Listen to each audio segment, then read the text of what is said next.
ፀጉሯ እንዲረዝም እንዲበዛ የራስ ቅሏ ደግሞ ጤናማ እንዲሆን የማትፈልግ ሴት አለች ብዬ አልገምትም። ሰላም ጤና ይስጥልኝ ውድ የቻናሌ ቤተሰቦች እንደምን አላችሁ? እኔ በጣም ደህና ነኝ፣ እግዚአብሔር ይመስገን። በባለፈው ቪዲዮ ስለ አብሽ ሰርቼላችኋለሁ። አብሽ እንዴት ለፀጉር እንደሚጠቅም ነግሬያችኋለሁ ማለት ነው። ዛሬ ደግሞ የምነግራችሁ እንደ ተጨማሪም እንዲሆናችሁ አንድ ውህድ በቤት ውስጥ አዘጋጅታችሁ እንድትጠቀሙ ይዤላችሁ መጣለሁ ማለት ነው። እንግዲህ ሴቶችዬ ፀጉራችሁ በጣም እንዲያምር እንዲበዛ እንዲሁም ደግሞ ጤናማ የሆነ የራስ ቅል እንዲኖራችሁ የሚያደርግ አንድ ውህድ ደግሞ እንደ ተጨማሪ በዛሬ ቪዲዮ ይዤላችሁ መጥቻለሁ ማለት ነው። እንግዲህ ይሄን ሁሉ ጊዜ እንደዚህ አይነት ቪዲዮ የምሰራው ሴቶች ብዙ ጊዜ እኔንም ጨምሮ ለፀጉራችን ወጪዎችን እናወጣለን፣ በጣም ብዙ ውድ ቅባቶችን እንቀባለን፣ ግን ያን ያክል እንደምንፈልገው ለውጥ አናገኝም። እነዛ ውድ ቅባቶች እነዚህ ይበልጣሉ። እነዚህ የሚሰሩት በቤት ውስጥ የምንሰራቸው ማስኮች ከነዛ በበለጠ ጥሩ ጥቅም ስላላቸው ነው ሁልጊዜ እንደዚህ አይነት ቪዲዮ ምሰራላችሁ ማለት ነው። ያው በቤታችን ውስጥ በሚገኙ ሁለት ቀላል ነገሮች ብቻ ነው፣ ማለትም ነጭ ሽንኩርትና ወይራ ዘይት ናቸው። ሁለቱ ነገሮች እንግዲህ ኢዝሊ ልናገኛቸው የምንችላቸው ነውና ይሄንን ሳንሰለች ብንጠቀም ጥሩ ውበት ያለው ፀጉር እንዲኖረን ስለሚያደርግ ይሄንን ይዤላችሁ መጥቻለሁ እና አስደናቂ የሆነ የፀጉር ለውጥ ነው ማምጣት የምትችሉት ይሄን ካረጋችሁ ማለት ነው። ለቪዲዮ ወይም ደግሞ ለቻናሉ አዲስ የሆናችሁ ሰዎች ቻናሉን ሰብስክራይብ አድርጉ ባካችሁ።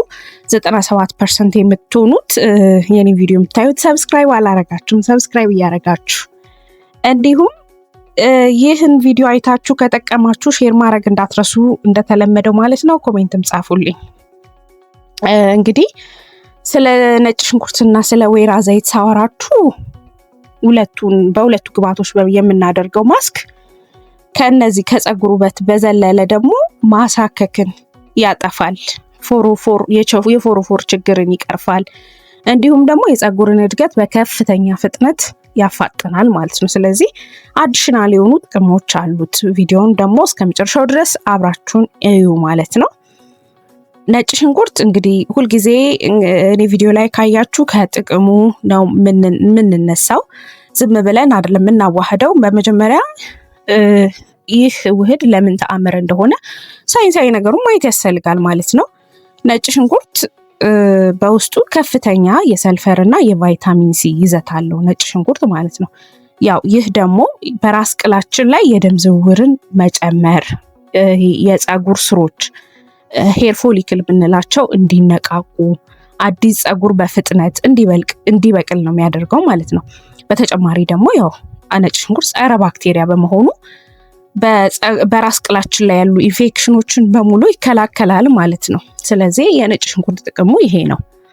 የሁለተኛው ወይራ ዘይት ደግሞ የራስ ቅላችን እንዳይደርቅ ሞይስቸራይዝ ያደርግልናል፣ በጥልቀት ያርስልናል ማለት ነው። ስለዚህ እንደ ሞይስቸራይዘር ነው የሚያደርገው ማለት ነው። ወይራ ዘይት ፀጉራችን እንዳይሰባበርና እንዳይነቃከል ጥንካሬ ይሰጠዋል፣ ሞይስቸራይዝ በማድረግ ማለት ነው። ተሰባሪ ፀጉር እንዳይኖረን ማለት ነው።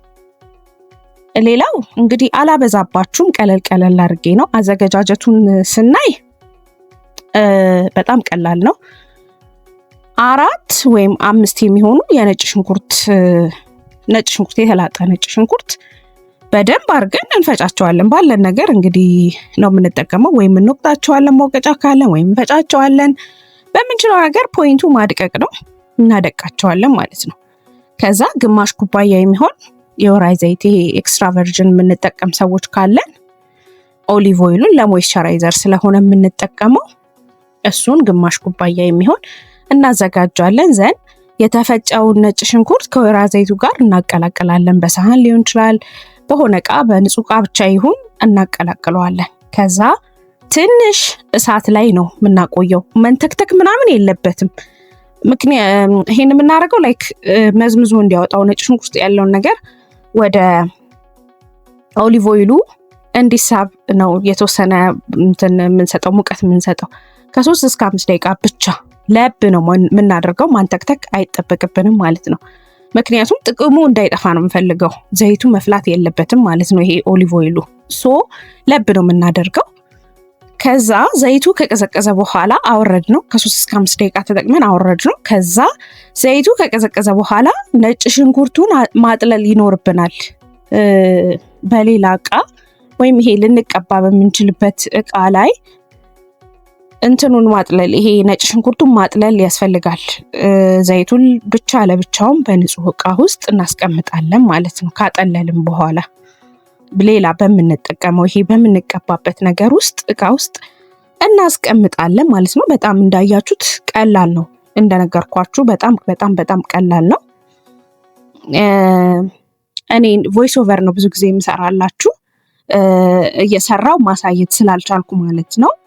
እና አንዳንድ ቪዲዮዎችን እየሰራው ለማሳየት ሞክራለሁ ከዚህ በኋላ። ስለዚህ ግን ምንድነው ልክ ይሄንን ስቴፕ እኔ ያልኳችሁን ስቴፕ እየተከተላችሁ ብታደርጉት እጅግ በጣም ጥሩ ነው ማለት ነው። ላይክ ባለፈው እንዳልኳችሁ ከአብሹ ጋር እንደ አዲሽናል ማስክ አብሹን 1 ሳምንት ብትጠቀሙ ይሄን ደግሞ ለ1 ሳምንት ትጠቀማላችሁ ማለት ነው። ይሄ ደግሞ ሞር ከዛኛው በጣም ቀላል ስለሆነ ነጭ ሽንኩርት በቀላሉ ስለሚገኝ ማለት ነው።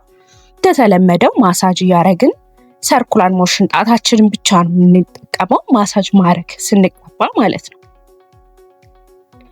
ያው የራስ ቅላችንንም በደንብ እያሸን መቀባት ያስፈልጋል። የደም ዝውውራችን ይበልጥ እንዲፋጠን ማለት ነው። ከዛ ከተቀባን ከ30 ደቂቃ በኋላ መታጠብ ይቻላል ማለት ነው። ሻምፖ ቀለል ያለ ሻምፖና ኮንዲሽነር ተጠቅመን በደንብ እንታጠባለን። እዚህ ጋር የምነግራችሁ ነገር ምንድነው ነጭ ሽንኩርቱ ሽታ እንዳያስቸግራችሁ ስትታጠቡ የሎሚ ጭማቂ ማድረግ ትችላላችሁ፣ ሮዝሜሪ ማድረግ ትችላላችሁ ውሃው ላይ ማለት ነውና የመሽተት ስሜቱን ይቀንስልናል ማለት ነው። እንደገና ደግሞ አሁን ለነጭ ሽንኩርት ያው ሴንሲቲቭ የሆናችሁ ሰዎች ቆዳችሁ ላይ መጀመሪያ ስካልፓችሁ ላይ ከመጠቀማችሁ ይሄ ራስ ቅላችሁ ላይ ከማሸታችሁ በፊት ማንኛውም ነገር እንግዲህ ሁልጊዜም ጥንቃቄ ይፈልጋል። ምንም የሚያክል ተፈጥሯዊ ቢሆንም ሴንሲቲቭ የሆኑ ወይም ስሜታዊ የሆኑ ቆዳዎች ስላሉ መጀመሪያ የእጃችን ቆዳ ላይ ኦር ሰምቲንግ የሰውነታችን ክፍል ቆዳ ላይ ቼክ ማድረግ ያስፈልጋል፣ ማንኛውንም ነገር ስንጠቀም ማለት ነው። ከዛ ማሳከክ መቅላት ከሌለው ቀጥታ አፕላይ ማድረግ እንችላለን ፀጉራችን ላይ ማለት ነው። እና ሞክሩት፣ ጥሩ ነው፣ ያግዛችኋል። ያው ውድ ነገር ከምትጠቀሙ ይሄንን እየተቀባችሁ ማስክ ያረጋችሁ ትታጠቡ ጥሩ። ቅድም ያልኳችሁን ማሳከክ ይቀራል፣ ጥሩ ውበት ያለው ፀጉር ይሆናል። ይሄ ብሪትል የሆኑ ነገሮች መሰባበር ምናምን የሚባሉ ነገሮች ይቀንሳሉ። ለፀጉር እድገት ደግሞ እጅግ በጣም ወሳኝና አሪፍ ነው ማለት ነው። ይህን ተፈጥሯዊ መፍትሄ ለ1 ወር ያክል ተጠቅማችሁ ለውጡን ኮሜንት ላይ አካፍሉኝ እባካችሁ። ቪዲዮ ደግሞ ጠቃሚ ሆኖ ካገኛችሁት ላይክ ማድረግ እንዳትረሱ፣ ለጓደኞቻችሁም ሼር አድርጉላቸው። በሚቀጥለው ቪዲዮ በሌላ ድንቅ መረጃ እስከምንገናኝ ድረስ ፀጉራችሁን ተንከባከቡ። ደህና ሰንብቱ።